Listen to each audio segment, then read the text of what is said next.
안녕하세요. 썰스타그램입니다. 오늘의 사연 시작해 볼게요. 안녕하세요. 저는 30대 여자입니다. 얼마 전에 친한 친구가 결혼을 앞두고 있어 남자들의 파티처럼 우리 여자들도 자그맣게 파티를 하자고 해서 만나서 신나게 논 뒤 분위기가 무르익어 땡땡땡바까지 가게 되었는데 물론 저는 빠졌습니다. 저한테는 바에 대한 안 좋은 기억이 있어서예요. 주변 친구들은 알고 있어서 이해해 주는데 저는 아직 헤어나오지 못한 것 같아 마음이 씁쓸해서 좀 적어보게 되었습니다. 저희 집은 대체적으로 잘 살아요. 부모님이랑 강남 안에 고급 빌라에 살고 있을 정도면 말 다 한 거죠. 엄마는 의사고 아빠는 중소기업 자문위원을 도맡아 하면서 일하고 계시고요. 저도 부모님 같은 인생을 살고 싶었기 때문에 노력해서 대기업에서 기획팀에 근무 중이었어요. 그렇다고 사람을 함부로 부릴 수 있는 그런 정도는 아니고요. 두 분의 노후는 각자 책임질 수 있고 여유도 있는 정도? 저까지도 책임은 져줄 수 있지만 저는 그렇게 배움을 받고 자란 게 아니라 저도 열심히 살았다고 할 수 있겠네요. 24살인가 그때 회사에서 친해진 친구, 동료들과 그 바에 처음으로 가보게 됐는데 바 하면 조금은 부정적인 이미지들이 있잖아요. 비단 그런 것뿐만 아니라 저는 워낙 워커홀릭이라서 일 말고는 다 부정적이었기 때문에 그런 걸 수도 있고요. 여하튼 처음으로 가보게 된 그날 저는 사랑에 빠졌습니다. 정말로 바에 있을 거라 생각해 본 적이 없는 생김새의 사람이었고 성격도 너무 부드럽고 매너는 덤으로 너무 좋았습니다. 진짜 너무 잘생겨서 있는 내내 힐끔힐끔 쳐다보고 그러느라 회사 친구들이 뭐라고 말하는지도 몰랐습니다. 분위기가 좋다 보니 다들 신나게 놀기 시작했고 죽이 잘 맞아서 그런지 회사 생활하면서 퇴근 후 이렇게 재밌던 적이 있었나? 오늘이 처음이구나 하는 생각이 들더라고요. 대풍족한 집안에서 자라면서도 저는 항상 열심히 살았거든요. 그래서 성격도 끼리끼리 자라는 집안 애들 사이에서도 제 생각엔 저는 그 애들이랑 잘 안 맞았던 것 같아요. 전 열심히 뭔가 공부하고 찾아내는 일이 너무 좋았거든요. 그렇게 열심히란 모토 없이도 열심히 잘 살았다고 생각했는데 이날을 겪어보니 왜 사람들이 열심히 일하고 열심히 놀라는 건지 알겠더라고요. 그리고 그날 새벽에 헤어지는 길에 정말 잘생겨서 보고만 있어도 좋던 그 남자와 연락처를 주고받았습니다. 이름은 박경우라고 하고 저랑 나이가 같았더라고요. 집에 돌아가는 택시 안에서 어떻게 해야 하나 한참을 망설였어요. 먼저 연락을 해야 하나 말아야 하나. 더군다나 경우는 그냥 재미로 또는 의무적으로 준 건지 알 수도 없는데 그런 생각이 들자 들뜨던 것도 가라앉으려던 차에 연락이 왔더라고요. 저한테 관심이 있다고, 제 직업이 이래서 신뢰는 안 가겠지만 괜찮으면 만나보자고 그렇게 문자가 오고 고민은 길지 않았습니다. 살다가 이상형을 만나보기란 하늘의 별 따기. 그때부터 저희는 자주 만났고 저는 정말로 얘를 사랑하게 됐어요. 실제로 만나보니 이 남자는 이곳에서 월급을 많이 주니 일을 하고 있다고. 사실 부모님이 아프다고 하면서 아픈 부모님이 신경 쓰이면 자신을 안 만나도 좋다고 그러더라고요. 그래도 부모님 일로 저한테 기대는 일 없을 거라고 더함없이 자신을 소개하는 경우에게 저는 반했습니다. 얘기를 들어보니 성격도 정말 착하고 생각이 깊은 애더라고요. 그때부터는 애가 돈이 있고 없고 신경 쓰이지 않았습니다. 제가 잘 벌고 제가 책임질 수 있으니까요. 얼마 후 저는 집을 나와 작은 아파트를 대출을 조금 껴서 자취를 시작했습니다. 경우와 함께요. 저와 사귀면서도 경우는 일을 그만두지 않았습니다. 한날은 물으니 일에 귀천이 어딨느냐며 내가 웃음 팔고 그래도 사람들 만나서 사람들 얘기 들어주고 그러는 일이 너무 좋다. 여기 꼭 여자만 오는 것도 아니고 친구가 필요하면 남자들도 온다고 걱정하지 말라고 하더군요. 그리고 아무 여자한테나 작업 안 건다고 처음 일 시작하고서야 멋모르고 연락처 달라면 알려주고 그랬는데 이제는 그런 거 유도리 있게 잘하고 있고 직접 연락처를 달라고 한 건 제가 처음이라고 하더군요. 이렇게 잘생겼는데 왜 가만히 뒀을까 싶은 생각도 들었는데 거기다가 더 묻지는 못하고 다시 행복한 시간들을 보냈습니다. 신혼처럼 사는 기분이었어요. 아침이면 그 애는 잠들어 있고 저는 출근 준비하고 그러는 모든 생활들이 신혼인 것처럼 느껴졌어요. 기분이 행복하니까 일도 잘 되고 회사에서 제 입지도 명확해지고 있었어요. 보너스 받는 횟수가 늘어나는 만큼 제 지출은 경우에게 쏟아 들어갔습니다. 부모님이 아프시다고 월급을 전부 보내는 모습을 보니 물질적인 것보다 필요한 것을 지원해줘야겠다는 생각이 들어서 매번 제 돈을 보내주기도 했습니다. 저희가 하는 데이트 비용의 전부는 경우에게 보냈다고 해도 과언이 아니었지만 그때만 해도 제가 사랑에 빠진 콩깍지가 씌인 줄 모를 정도로 빠져 있었습니다.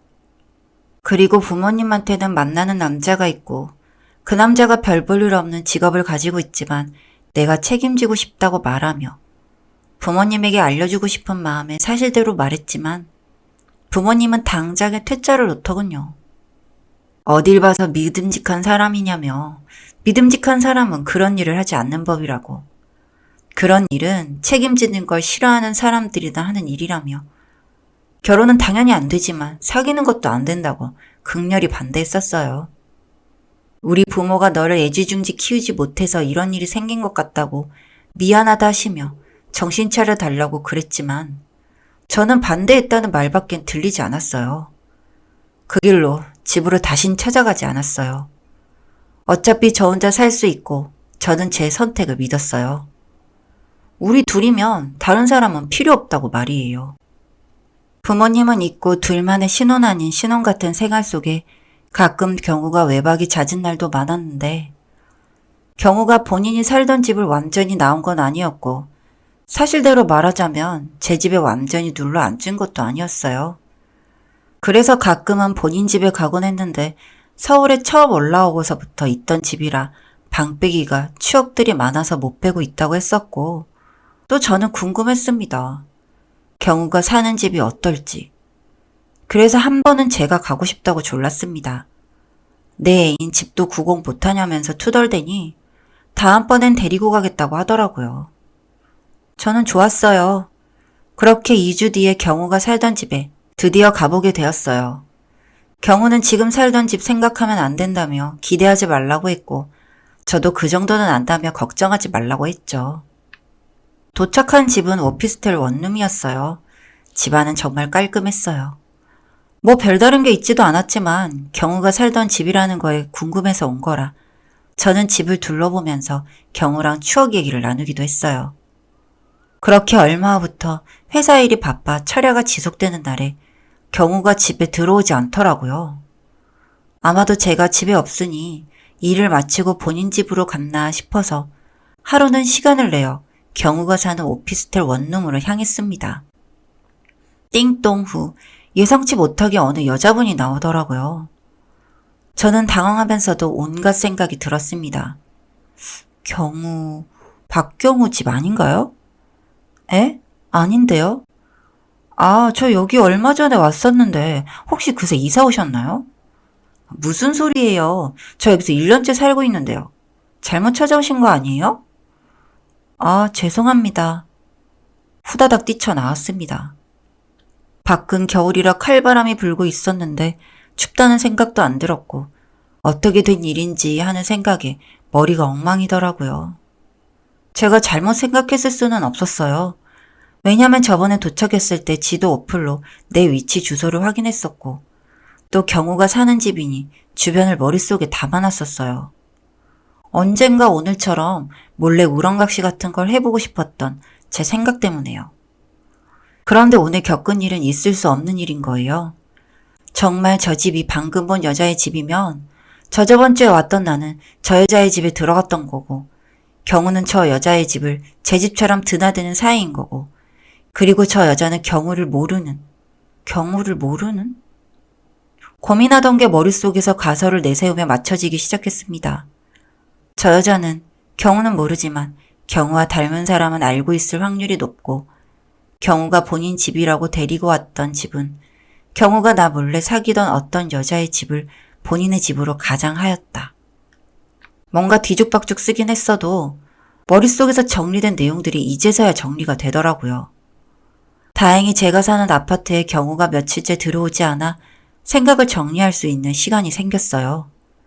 그 시간 동안 경우의 연락은 한 통도 없었고요. 경우의 행동, 언사, 미묘한 눈빛, 미묘한 느낌들이 다 생각이 나기 시작했고 최종적으로 저희 커플 통장 내역, 다시 보니 정말로 입금은 저만 했더라고요. 거의 1년 연봉 수준으로 넣어진 돈의 출처는 오로지 저뿐이었고요. 돈의 사용처는 오로지 경우의 쇼핑 목록뿐이었습니다. 여행을 비롯해서 저희가 만난 지 겨우 7개월째인데 제 통장의 어디에도 경우는 입장하지 않았더라고요. 그 많은 돈을 넣었어도 잔고는 겨우 70만 원. 이때까지 제가 무슨 뻘짓을 한 건지 뒤통수를 치고 들어오는 쪽팔림은 어마어마했습니다. 제 평생의 자랑이었던 부모님께 한 집부터 생각나네요. 전화 오면 씹기 일쑤이고 나보다 자신 일심만 생각한다고 험하게 말을 했었는데 이렇게 믿기 어려운 일을 겪고 나니 엄마부터 생각이 났어요. 바로 엄마한테 전화를 했고 잘못부터 먼저 빌었어요. 엄마를 만나서 그간의 일을 전해주었고 엄마는 원래 살다 보면 똥 밟기도 하는 거라고. 이제서라도 정신 차린 게 늦지 않아 다행이라고 엄마가 안아주더라고요. 바에서 일하는 남자를 만났고 돈을 뜯길 만큼 뜯긴 병신짓을 하는 건 저니까. 세상 사람들은 말하잖아요. 속은 놈이 잘못한 거라고. 거기서 일하는 걔를 제가 어쩌겠어요. 정신 차린 게 복이라는 생각이 들더라고요. 이름이 경우가 아닌지도 모를 남자에게 지금에서라도 제대로 알게 된 게 어디냐고 위로하고 있습니다. 먼저 집부터 빼서 저는 부모님 집으로 다시 들어왔습니다. 그 뒤로 처음 경우가 먼저 연락을 줬더라고요. 간혹 일어나는 깜짝 선물 같은 선전화라고 예전에는 생각했는데 지금 생각하니 이불 킥이네요. 최근은 너에 대한 걸 알게 됐다. 속은 내가 잘못한 거니까 별로 하고 싶은 말도 없고 그렇게 살다가 얼굴 못 쓸 날 올 거라며 전화를 끊었고 차단 걸었습니다. 한 번 당한 저는 다시 당하지 않으려고요.